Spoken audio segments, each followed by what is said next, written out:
नोंनि BTC खुंनायनि दमा अबाव थांखो BTC खौ सालायनायनि प्रमद बर'नि दमा बहा थांखो गिबियाव गासैखौबो खुलुमबाय लोगोसे बरायना लाग्रोनाय जाबाय जोंनि बे BTC पलिटिकल सिस्टेमाव थांनाय 2020-27 जानुवारि BTR एग्रिमेन्टनि उनावहाय पलिटिकल प्लेटफर्मनि गेजेरजों गोबां रोखोमनि जाथावथारै माखासे नुथायफोरखौ जोङो नुनो मोनगासिनो दङ दा दिनैयो बे 5 बोसोरनि गेजेराव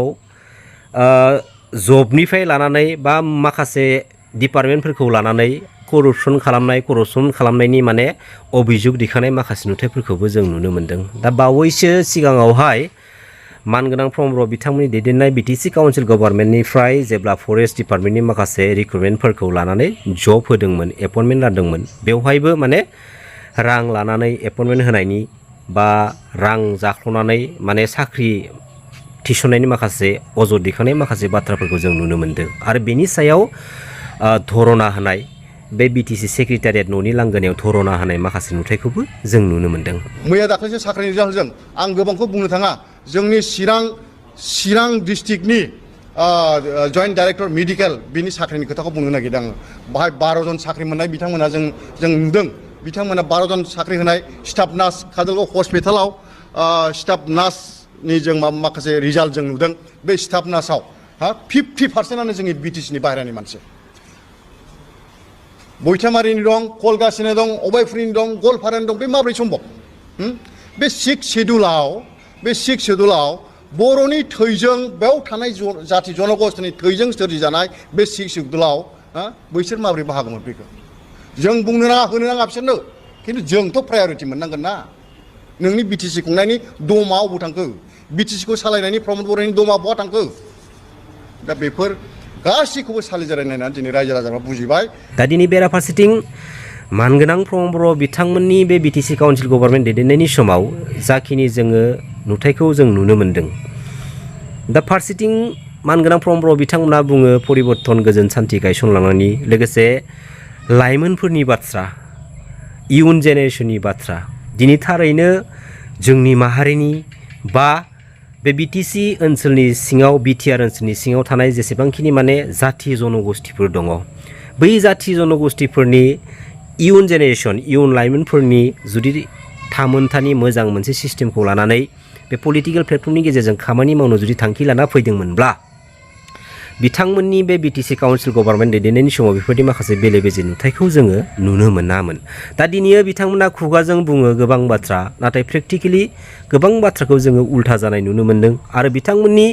खालामनाय मावनाय माखासे खामानिफोरनि सायाव गोबां माखासे रायजो राजाफ्रानो माने अभियोग दिखांनाय माखासे बाथ्राफोरखौबो जों दिनै नुनो मोनदों दा दिनैयो जों बर' माहारिनि स्पेशली जोंनि बर' हारिनि जाखिनि माने पलिटिकल लिडारफोर दङ बैफोर थाखानाय पलिटिकल लिडारफोरनि गेजेरनिफ्राय ओरैबायदि माखासे पलिटिकल लिडारफोर दङ जायफोर पलिटिकल लिडारफोरा खुगाजों गोबां रोखोमनि मोजां बाथ्राफोरखौ बुंनानै जों रायजो राजानि सिगाङाव शेयार खालामनानै होयो आरो गोबां रोखोमनि माने फोथायथावना माखासे बाथ्राफोरखौ जोंनि सिगाङाव फोरमायनानै होयो आरो बिथांमोननि बाथ्राखौ फोरमायनानै बै माखासे लिडारफोरखौ सापर्ट खालामो नाथाय बिसोरो मा खालामो जों रायजो राजानि मोनफा मोनफा बेसेन गोसा भटनि सापर्टखौ मोनखांनायनि उनावहाय साफा लिडार जाखांनायनि उनावहाय बै रायजो राजाफोरनि बेसेनखौनो आरोबाव गावसोरनि पलिटिकल क्रेडिटनि थाखाय आन्दोआव मिसइउज खालामनाय माखासे नुथायखौबो जों नुनो मोनदों दा दिनै बेफोरबायदि जा मोनसे गाज्रि पलिटिकल थासारि दा समनि जोंनि BTC नि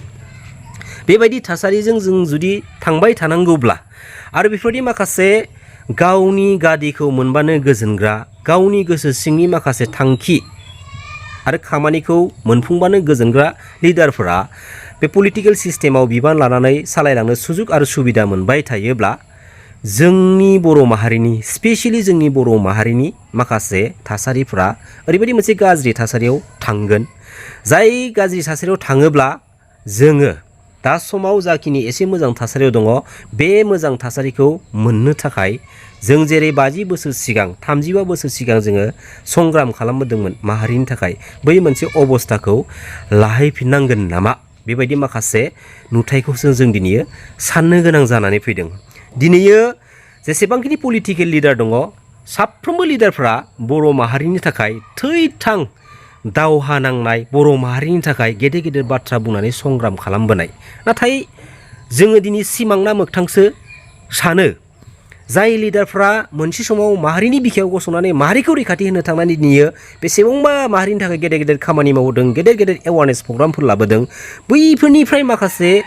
बर' हारिनि दैदेनगिरिफ्रा पलिटिकेल प्लेटफर्माव फैखांनायनि उनावहाय साफा साफा पलिटिकेल लिडार जाखांनाय लोगो लोगोनो माबोरैहाय गावनि माहारिनि बर' फिसाफोरखौ बे पलिटिकेल एंगेलनि गेजेरजों पलिटिकेलि डिभाइड एन्ड रुल मोनसे स्टेजाव दोननो हाखो बिसोर साननो गोनां बाथ्रा जानानै फैदों मान गोनां रायजो राजा नोंथांमोन आरो ओरैबायदि माखासे लिडारफोर दङ जायफोर लिडारफ्रा बुङो जे जोंनि गभर्नमेन्टनि समाव सोरबा BPFनिया सोरबा कंग्रेसनिया सोरबा BJPनिया बा सोरबा आदार्स पलिटिकेल पार्टिनिया जेबो स्किम जेबो सुबिदा मोना होननाय माखासे बाथ्रा दा बैफोर बाथ्राफोरा जाय लिडारनि खुगानिफ्राय ओंखारदोंमोन बै लिडारा गावनि खुगाजों बुंनो हागौ माहारिनि बाथ्रा इयुन जेनेरेशननि बाथ्रा नाथाय बिनि गुबै आखुवा गावनि पलिटिकेल मोन्थायखौ मोननो थाखाय आरो मोननांगौनि थाखाय जोंनि बर' माहारिनि इयुन जेनेरेशन आरो बर' माहारिनि माखासे दिदोमथिफोरखौ डिस्ट्रय खालामनोबो बिसा गोसोआ मा दुखु मोननाय गैया गावनि थाखाय जेरैबायदि सिस्टेम ओरैबायदि बिसोर माने मावलांगोन दा बेखायनो जाय BTC पलिटिकेल सिस्टेमखौ हाजार हाजार बर' फिसाफोरा जिउ बाउसोमनायनि उनावहाय थै होखांनायनि उनावहाय जों मोननो हादोंमोन आरो बे BTC काउन्सिल पलिटिकेल सिस्टेमनि गेजेरजोंनो जोङो पलिटिकेल पावारखौ गोख्रों मोनसे प्लेटफर्माव लानानै जोंनि आद्रा जानानै थानाय जा सिमां जा थांखि सेपारेट स्टेट बड'लेण्डनि बेखौ जोङो मावफुंनानै लाबोनो हायो दिनैयो बर' माहारिनि बिफा मानाव गेदेर सिबिनां बड'फा उपेन्द्रनाथ ब्रह्मनि जा गोथार आइडिय'लजि फिल'सफि बे गोथार आइडिय'लजि फिल'सफिनि बिखायाव गसंनानै गोबां माने बर' फिसाफ्रा लिडार जानो हाबाय दैदेनगिरि जानो हाबाय नाथाय मा खालामनो माखासे लिडारफोरा गावसोरनि माखासे मोन्थायखौ मोननाय लोगो लोगोनो गादिनि पावारखौ मोननाय लोगो लोगोनो माखासे हारि सेन्टिमेन्टेल बाथ्राखौ दिनैयो बावगोमानानै थाबाय माखासे बर' हारिनि इयुन जेनेरेशननि थामोन्थानि माखासे बाथ्राफोरखौ बिसोरो दिनैयो बावगोमानानै थाबाय बेराफारसेथिं गावसोरनि गांनाय उखैनाया जेब्ला आंखाल जाहां जाहां जायो अब्ला समावहाय बिसोरो फिन बै माहारिनि बाथ्राखौ लाबोनानै जोंनि सिगाङाव फोरमायो बै बर' माहारिनि इयुन जेनेरेशननि बाथ्राखौ लाबोनानै जोंनि सिगाङाव फोस्रावो आरो फिन आरोबाव बे माखासे नंखाय डायलगफोरखौ मारिनानै गावसोरनि बेसेनखौ मोननाय लोगो लोगोनो आरोबाव जों रायजो राजाफोरखौनो माने मा बावगारो सिनायनो रोङा दा बेफोरनि माखासे थासारिजों एक्चुअलि बे पलिटिकेल सिस्टेमनि गेजेरजों जोंनि गेजेराव गोबां रोखोमनि एना एनिबो जायो गावजों गावनि गेजेराव आरो बे थासारिखौ जों बर' माहारिया जों गासिबो इउनाइटेड जानानैसो जोङो फोसाबलांनांगोन दा दिनैयो मोनसे बाथ्रा बुंगोन आङो जाय BTC पलिटिकेल सिस्टेमखौ हाजार हाजार बर' जोहोलाव जोहोलावजोफोरा जिउ बाउसोमनायनि उनावहाय हाजार हाजार बर' फिसाफ्रा थै होनायनि उनावहाय मोननो हादों जाय BTC पलिटिकेल सिस्टेमखौ जों थैसो होनानै मोनदों बा मोननो हादों बे BTC पलिटिकेल सिस्टेमनि जेब्ला बिसायख'थिया खाथि सौफैयो अब्ला बे BTC पलिटिकेल इस्युखौ लानानै गावजों गावनि गेजेराव बुलायलायनांगौनि नांलायलायनांगौनि धमखि होलायनांगौनि मा दरखार दङ दिनै बे BTC काउन्सिल पलिटिकेल सिस्टेमाव गावजों गाव एना एनिया बांसिननिफ्राय बांसिन जानायखौ गुबुन हारिफ्रा दिनैयो नोजोर लाखिबाय दङ जेराव जोंनिनो गेजेराव दिनै एन्टि बड' एन्टि ट्राइबेल हारिनि माखासे मास्टार माइन्डेड सुबुंफोरा हाबसनना होनानै जोंनि बर' माहारिनि माखासे सिस्टेम आरो सिटुएसननि बिखायाव गसंनानै बिस्राबो दिनैयो पलिटिकेलि दुगा दुगा बाथ्रा बुंनो हानाय मोन्थायखौ मोनबाय बेसे लासिंसिं जेराव दिनैयो जों नुनो मोनो जोंनि बर' माहारियारि आफादनि गोबां गोख्रों गोख्रों दैदेनगिरिफ्रा दिनै माखासे पलिटिकेलि पेकेजनि थाखाय पलिटिकेलि लालसनि थाखाय दिनै माहारिनि बिखायाव गसंनानै माहारिनि थाखाय बाथ्रा बुंनो गोहो मोनै जाबाय मानगोनां रायजो राजा नोंथांमोन दिनै जों मा खालामनो दिनै थांनाय 2020-27 जानुवारि BTR एग्रिमेन्टनि गेजेरजों जाय मानाव गेदेर NDB ब्रादार्सफोरनि प्रब्लेम इस्युफोरखौ सुस्रांना होनायनि थांखियै एकर्ड एग्रिमेन्ट खालामनाय जादोंमोन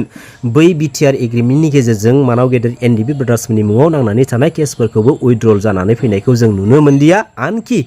मानगोनां NDB ब्रादार्सफोरा गावसोरनि मुङाव नांनानै थानाय केसफोरखौ सुस्रांनो थाखाय दिनै गावबा गावनि हा हु दाउ बोरमा अमा फाननानै दिनै हाइकर्टआव केस गेलेगासिनो दङ आरो बेराफारसेथिं एनडिबिनि फाउन्डार गायसनगिरि मानाव गेदेर रन्जन दैमारि सारा दिनैसिमबो जोबथेसालियाव थानांगौ बायथ' जानानै फैबाय जोबोद दुखु गोनां बाथ्रा दिनै बिटिआर बायदि मोनसे एग्रिमेन्टआव सिगनेचार खालामनो थाखायल' मानाव गेदेर रन्जन दैमारि सारखौ दान मोनसेनि थाखाय दिनै बिल होनानै जेलनिफ्राय उदां अख्राङाव लाना फैनाय जादोंमोन सिगनेचार खालामखांनायनि उनावहायनो फिन आरोबाव जोबथेसालियाव दिनै दोनहैफिनबाय दिनै मानाव गेदेर रन्जन दैमारि सारा बिटिआर एग्रिमेन्ट जाखांनायनि उनावहाय गांसेल' आर'नाइखौ गावनि गोदोनायाव लानो मोन्दों नाथाय मानगोनां प्रमद बर' बिथाङा खै हाजार आर'नाइखौ गावनि गोदोनायाव लानानै दिनैयो गिदिंगासिनो दङ आनखि जेरैबायदि पलिटिकेल सिस्टेम सालायनांगौमोन बा सालायजानो लुबैदोंमोन बुहुमनि साफ्रोम बर' माहारिनि बर' फिसाफ्रा बेफोरबायदि पलिटिकेल रुलिं खालामनायखौ मानगोनां प्रमद बर' बिथांनि बिटिसि काउन्सिल गभर्नमेन्ट दैदेननायनि समाव जों नुनो मोनदिया नंगौना नङा मानव गेदेर रायजो राजा नोंथांमोन गोजोन्थों खुलुमबाय जै बर' हारिनि जै बर' बिमानि